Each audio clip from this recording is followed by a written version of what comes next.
చెప్తాను. దైవ సేవకులకి సమయాన్ని అప్పగిద్దాం.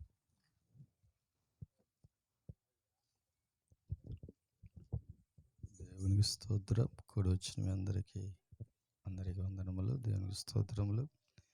దేవుని వాక్యాన్ని ధ్యానం చేసుకుందాం. యోహాను సువార్త 6వ అధ్యాయం 37వ వాక్యాన్ని చదువుకుందాం. చదవగలిగిన వాళ్ళు ఉంటే చదవండి.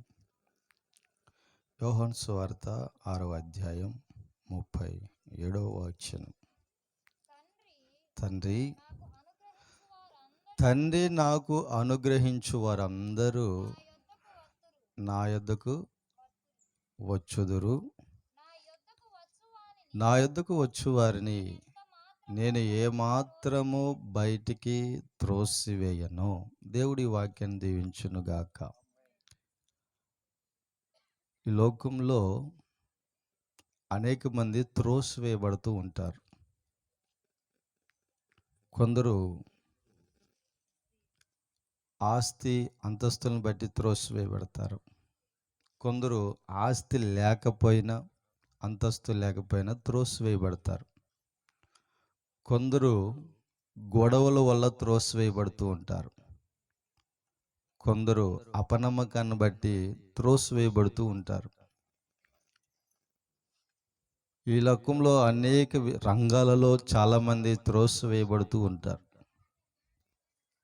అయితే ప్రభు అంటున్నాడు, నా యొద్దకు వచ్చే వారిని నేను త్రోసివేయను.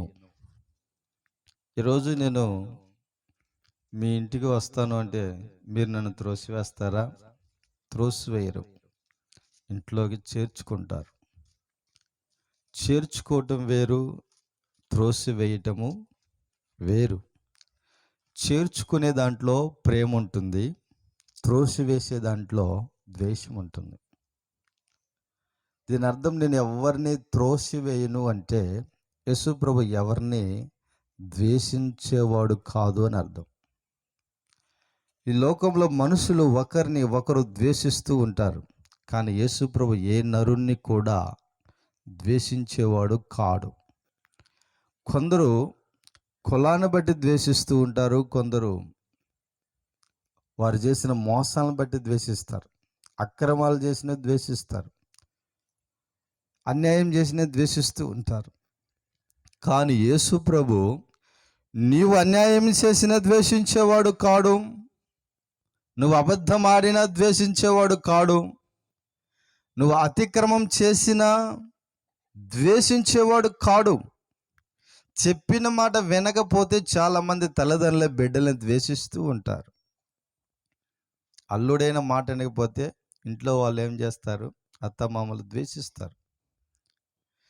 కానీ యేసు ప్రభు చెప్పిన మాట నువ్వు వినకపోయినా, అంటే యేసయ్య మాట వినకపోయినా, యేసయ్య ఆజ్ఞలు గైకొనకపోయినా ఆయన నిన్ను త్రోసివేసేవాడు కాడు, ఆయన నిన్ను ద్వేషించేవాడు కాడు అని వాక్యం సెలవిస్తుంది.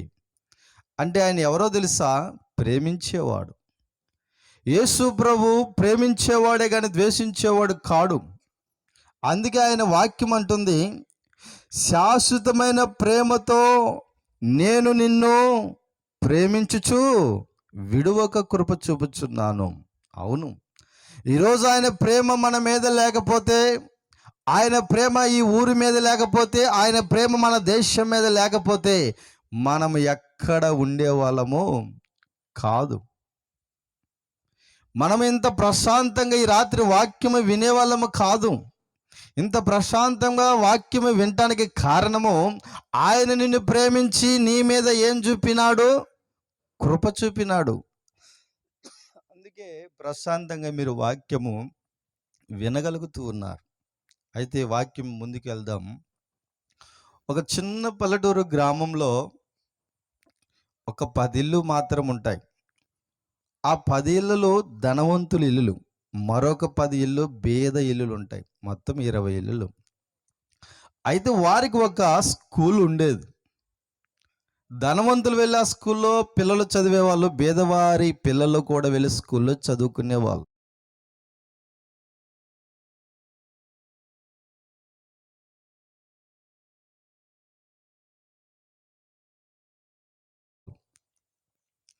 అయితే బీదవారిని ఇంటిలో నుండి ఒక్కడు మాత్రమే వెళ్ళాడు ఆ స్కూల్లో చదువుకోవటానికి.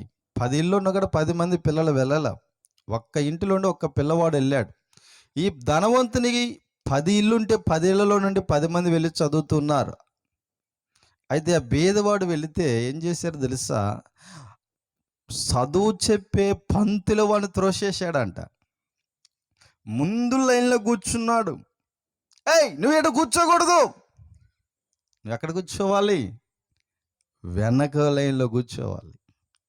"సార్ నేను ఇక్కడే కూర్చుంటాను. మీరు చెప్పే పాఠాలు బాగా వినాలి కదా సార్." "నువ్వు విన్నా వినకపోయినా మాకు అవసరం లేదు.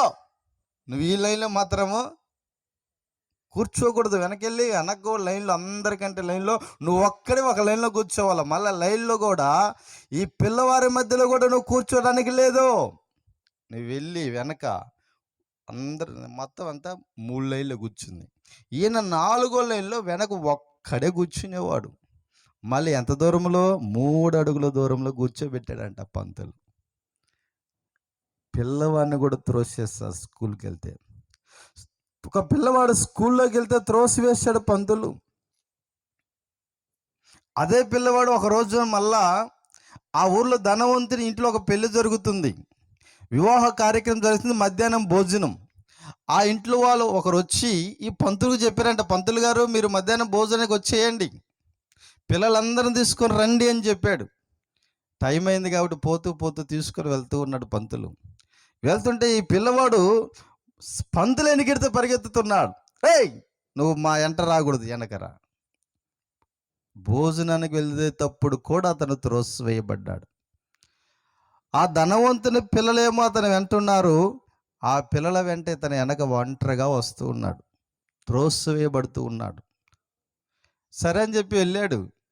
పెళ్ళిలోకి వెళ్ళి జనం విస్తారమైన జనం కాబట్టి ఇక ఏం చేశాడు తెలుసా? ఆ పంతులు వెనక తిరిగి చూసాక ఈడు లేడు. ఈడు పోయినీడు పోయాడు. పోయి ఆడ కూర్చుండు.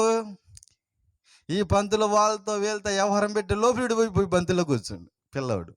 బంతిలో కూర్చుంటే ఆ పెళ్లిలో ఉన్న పెద్దలు వాడిని లేపేస్తారు. బంతులే, ఇది నువ్వు తినే స్థలము కాదు, నీకు కొట్టమేసాం పో కొట్టంలోకి అని చెప్పి బంతిలో టేబుల్ మీద కూర్చున్న కుర్చీలో కూర్చున్న వాడిని కూడా లేపేసి కొట్టంలో వేసాం పో, బరుగొడ్లు కొట్టంలోకి వెళ్ళి తినమని చెప్పారంట.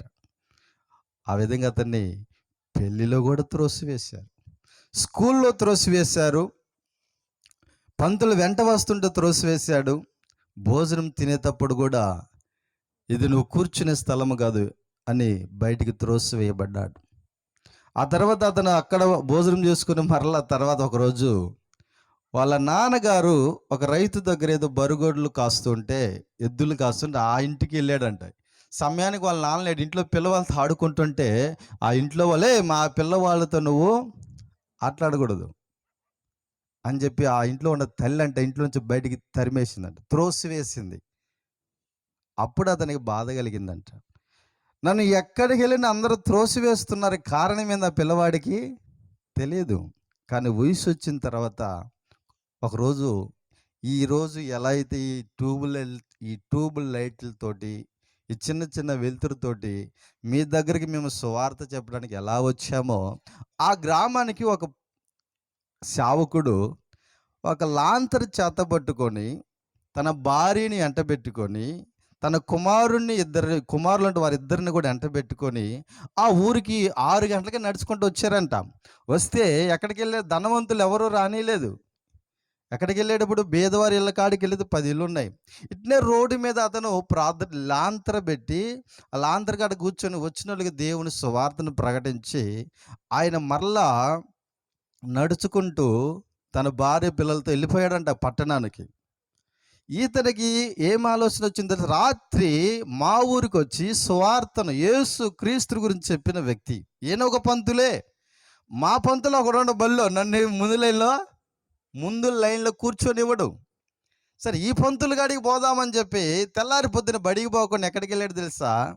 పాస్టర్ గారి ఇంటికి పోయాడంట. ఆ పాస్టర్ గారు ఈయన చూసి, రాత్రి చూశాడు కదా, రాత్రి ప్రార్థన చేయించుకోవడం అని చూశాడు. చూసి ఈ బిడ్డ మళ్ళీ పొద్దున్నే మళ్ళీ మా ఇంటికి వచ్చాడని చెప్పి ఇతనికి దేవుని వాక్యం బాగా నాటబడింది అనుకుని ఆశతోటి సంతోషభరితుడయ్యా పంతులు గారు. అంటే ఇతను కూడా అతను పంతులు అనుకుంటారు కానీ పాస్ట్ అనుకోవటంలా. ఇప్పుడు ఆ పంతులు గారు ఏం చేశాడు తెలుసా? ప్రేమతో తన మంచం మీద కూర్చోబెట్టుకొని దేవుని మాటలు చెప్పడం ప్రారంభించాడు. ఎప్పుడైతే తనతో పాటు తన మంచం మీద కూర్చోబెట్టుకున్నప్పుడు అతని హృదయం అంట కరిగిపోయిందంట. నేను మా గ్రామంలో ఎవరి ఇంటికి వెళ్ళినా త్రోసివేయబడుతూ ఉన్నాను, స్కూల్లో త్రోసివేయబడుతూ ఉన్నాను, పెళ్ళిలో త్రోసివేయబడుతున్నాను, బస్సు ఎక్కితే బస్సులో కూడా నేను త్రోసివేయబడుతున్నాను, బస్సులో సీటులో కూర్చున్నా కూడా నన్ను లేపి వెనక్కి వెళ్ళమని చెప్పి నిలబెట్టేశారు. ఇలాగా సెంటర్కి వెళ్తే సెంటర్లో నన్ను కూర్చొనివ్వలేదు, లేపి త్రోసివేశారు బయటికి వెళ్ళిపోమని. ఇలాగా ప్రతి చోట నేను త్రోసివేయబడ్డాను. కానీ ఈ పంతులు గారు, ఈ పాస్టర్ గారి ఇంటిలో నేను త్రోసివేయబడ్డం లేదు. ఈయన ఇంకా నన్ను దగ్గరకు చేర్చుకుంటున్నాడు. తన మంచంలో తనతో పాటు తన పక్కలో కూర్చోబెట్టుకొని దేవుని మాటలు చెప్తున్నాడు. నా ఊరందరూ నన్ను తోసివేశారు, ఈయనెవరో నాకు తెలియదు కానీ ఈయన నన్ను చేర్చుకుంటున్నాడు, త్రోసివేయటం లేదని చెప్పి ఆయన ప్రేమను ఆస్వాదిస్తున్నప్పుడు అతను హృదయం కరిగిపోయిందంట. అతను చేర్చుకోవడమే కాదు, మంచం మీద కూర్చోబెట్టుకొని తన భార్య అంటే పాస్టమ్మ గారు ఆయనకి ఏ భోజనం పెడుతుందో అదే భోజనం ఆయనకి పెట్టి ఇద్దరు కలిసి ఒక ఎదురుగా తిన్నారంట. దేవుడు మనల్ని చెప్పుకున్న తర్వాత ఆ వాక్యము విని ఆ భోజనం చేసినప్పుడు అతని మనసు కరిగిపోయింది. ఇదిగో నా గ్రామంలో నన్ను